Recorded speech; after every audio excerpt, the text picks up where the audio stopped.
आज हमने करनी है एक्सरसाइज 4.5। उसके लिए पहले हम देख लेते हैं थोड़ी सी उसकी थ्योरी। ये आपके सामने बुक का पेज खुला हुआ है। आपने 3x³ minus 10x² plus 13x minus 6 को डिवाइड करना है x माइनस 2 से। ठीक है, डिवीजन आपने सीखी हुई है 8th क्लास में। डिवाइड हो रहा है, जिस रकम को आपने डिवाइड करना है वो है डिवाइडेंड। जिस रकम से डिवाइड करना है उसे कहते हैं डिवाइज़र। ऊपर जो 3x² minus 4x plus 5 divide करके आंसर आ रहा है उसे कहते हैं क्वोशिएंट। और एंड पे जो टर्म बचती है जिससे आगे डिवाइड नहीं हो सकता उसे कहते हैं रिमाइंडर। आगे एक थ्योरम लिखा हुआ है डिवीजन एल्गोरिथम, उसे कहते हैं dividend is equal to divisor into quotient plus remainder. ठीक है, जैसे अगर आप 7 को डिवाइड करना चाहते हैं 2 से तो 2 3 ज़ा 6, रिमाइंडर बचेगा 1। 7 किसके इक्वल आएगा? 2 मल्टीप्लाई 3 प्लस 1 के। तो इसके बाद हमारा आ जाता है रिमाइंडर थ्योरम, जो हमारा आज का काम है। रिमाइंडर थ्योरम की स्टेटमेंट आपने ज़ुबानी याद कर लेनी है शॉर्ट क्वेश्चन के लिए। If a polynomial F of X of degree N is greater than और equal to 1, N is non negative integer, is divided by x minus A. ठीक है, आपके पास कोई पॉलिनोमियल है, जैसे ऊपर 3x³ minus 10x² plus 13x minus 6 था, उसको हम एफ ऑफ एक्स कह लेते हैं। और उसे आपने डिवाइड करना है किससे? x माइनस ए से।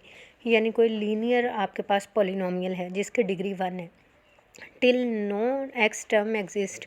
डिवाइड हमने कब तक करना होता है? जब तक कि उसमें x ना बचे इन द रिमाइंडर। देखें आपने कब तक डिवाइड किया है? जब रिमाइंडर 4 बचे। देन तो उसने कहा है कि अगर आपने रिमाइंडर निकालना हो, एक डायरेक्ट मेथड है, F of A is the remainder. अगर आप फंक्शन में जहाँ जहाँ एक्स है वहाँ वहाँ वो ए की रकम पुट कर दो तो जो आंसर आएगा वो रिमाइंडर होगा। ठीक है, ये रिमाइंडर थ्योरम है, यानी आप डिवाइड किए बगैर रिमाइंडर निकाल सकते हो। उसके बाद हमारी एग्जांपल नंबर 2 शामिल है काम में। देखें, उसने कहा find the numerical value of के, बल्कि इससे मिलता जुलता हमारा क्वेश्चन है, क्वेश्चन ही कर लेते हैं, ये आप देख लेना एग्जांपल नंबर 2। उसके बाद है फैक्टर थ्योरम। फैक्टर थ्योरम भी बिल्कुल रिमाइंडर थ्योरम की तरह ही है। फैक्टर का मतलब होता है पूरा पूरा डिवाइड करना, यानी कोई चीज़, कोई नंबर, कोई पॉलिनोमियल किसी दूसरे को अगर पूरा पूरा डिवाइड कर दे तो वो उसका फैक्टर होगा। तो उसने कहा the polynomial x minus A is the factor.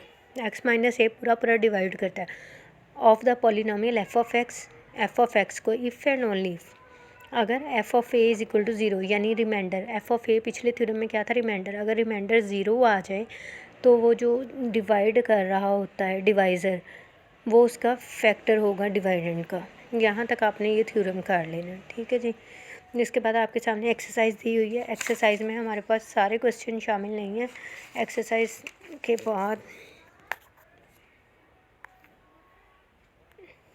Exercise में हमारे शॉर्ट सिलेबस के मुताबिक एग्जाम्पल नंबर 2 और एग्जाम्पल नंबर 4 शामिल हैं। वो क्वेश्चंस में कवर हो रही हैं, इसलिए मैं वो दोबारा से नहीं करवा रही, आप देख लेना। क्लास वर्क में क्वेश्चन नंबर 1, 7 और 11 है, और होमवर्क में 10, 12, 14, 15 और 16 है। तो क्वेश्चन नंबर 1 से स्टार्ट करते हैं। पहले क्लास वर्क वाला काम कर लें। क्वेश्चन नंबर 1 है use the remainder theorem to find the remainder. ठीक है, रिमाइंडर थ्योरम यूज़ करना है और रिमाइंडर फाइंड करना है। तो आपने देखा x² प्लस 3x प्लस 7 है, उसको डिवाइड करना है x प्लस 1 से। तो मैंने इसका नाम एफ ऑफ एक्स या पी ऑफ एक्स रख लेना है। P of X is equal to x² plus 3x plus 7। और डिवाइड किससे करना होता है रिमाइंडर थ्योरम में? x माइनस ए से। x minus A is equal to x plus 1, यानी जिससे डिवाइड करना है उसे हम x माइनस ए कह लेते हैं। x से कैंसिल हो जाएगा तो minus A is equal to 1। यहाँ से a का आंसर क्या आएगा? -1। थ्योरम क्या था? एफ ऑफ ए, यानी यहाँ पे पी ऑफ ए कह सकते हैं इज़ रिमाइंडर।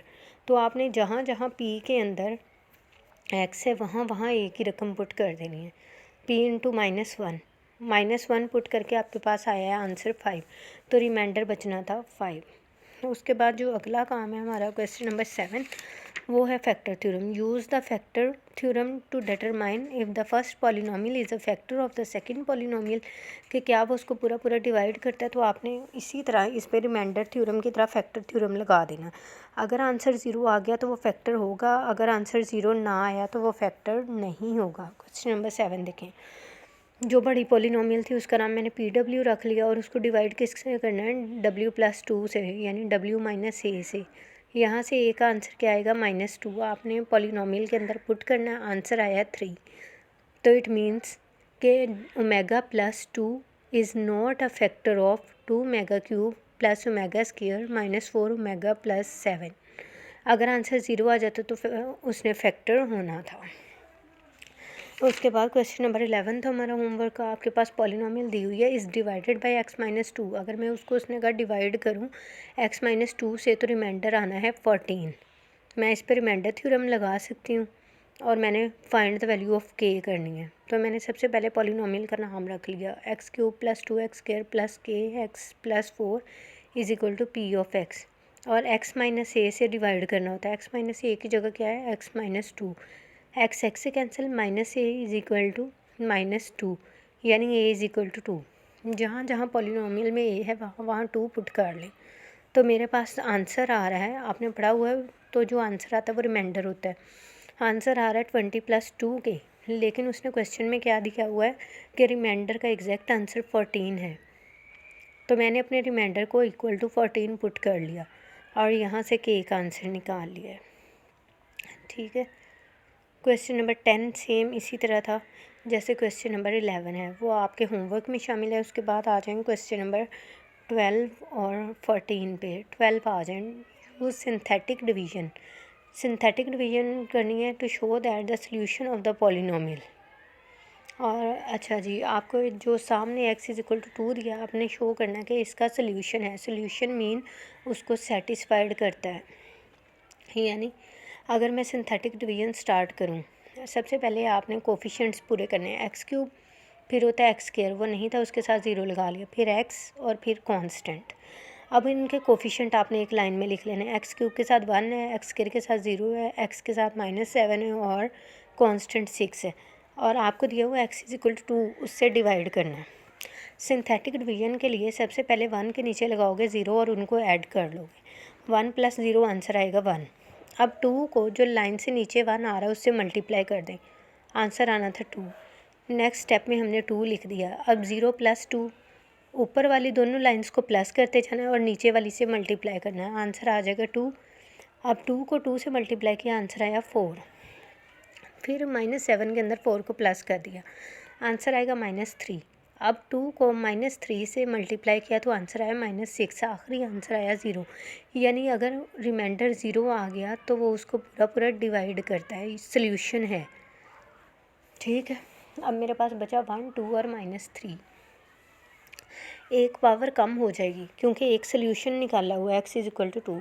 अब मेरे पास रह गया x² + 2x - 3 = 0। आपने इसको फैक्टराइज कर लेना। ठीक है। और एक आंसर पहले ही दिया हुआ है x = 2, उसे लेफ़्ट साइड पे लेके आओगे तो x - 2 आ जाएगा और आपकी कंप्लीट फैक्टराइजेशन हो जाएगी। इसे आप चेक कर लेना। इसके बाद क्वेश्चन नंबर 14, एक मिनट, क्वेश्चन नंबर 14 और 15 दोनों एक जैसे हैं। उसने 14 और 15 डिफरेंट मेथड से किया, लेकिन आप एक से ही कर सकते हैं। 15 और 16। 14 भी उसी तरह जैसे आपने अभी 13 किया था, 12 बल्कि किया था, वो चेक कर लें। क्वेश्चन नंबर 15 और 16 दोनों एक जैसे। 15 हम करते हैं और 16 भी आप उसी मेथड से कर लेना। Use synthetic division to find the value of p and q। p और q की वैल्यू निकालनी है और डिवाइड किससे करना है, x + 1 से और x - 2 से। आर फैक्टर्स यानी फैक्टर हैं, पूरा पूरा डिवाइड करते हैं, यानी जो लास्ट वाला आंसर है उसे 0 होना चाहिए। तो सबसे पहले मैंने x + 1 से x का आंसर निकाला, क्या है -1। और जो पॉलिनोमियल थी बड़ी दी हुई, उसमें x³ का कोफिशिएंट है 1, x² का है p, x का है q और कांस्टेंट है 6, उसे मैंने तरतीब से लिख दिया। अब मैंने -1 से उसे डिवाइड करना है। -1 से जब हम इसे डिवाइड करेंगे, सबसे पहले आपने 0 लगाना है 1 के नीचे और उनको ऐड कर देना, 1 आंसर आया। उसे -1 से मल्टीप्लाई किया तो -1 आंसर आएगा। इन दोनों को फिर प्लस करें, p + -1, आंसर क्या आएगा p - 1। उसे माइनस से मल्टीप्लाई करें, साइन चेंज हो जाएंगे, -p + 1, तो आंसर आएगा q - p + 1। अगेन माइनस से मल्टीप्लाई करें, जो लास्ट वाला आंसर आया है वो आएगा 6 minus Q plus P plus -1, यानी मैं लिख सकती हूँ प्लस का p माइनस का q और प्लस 5, और लास्ट वाले आंसर को क्या होना चाहिए 0, क्योंकि वो फैक्टर है। तो इसे आप इक्वल टू 0 पुट कर लेना, उसका रोल ख़त्म हो जाएगा। अब आपने उसी को दोबारा 2 से डिवाइड करना है। जो पहली टर्म थी 1, उसके नीचे 0 लगा लें।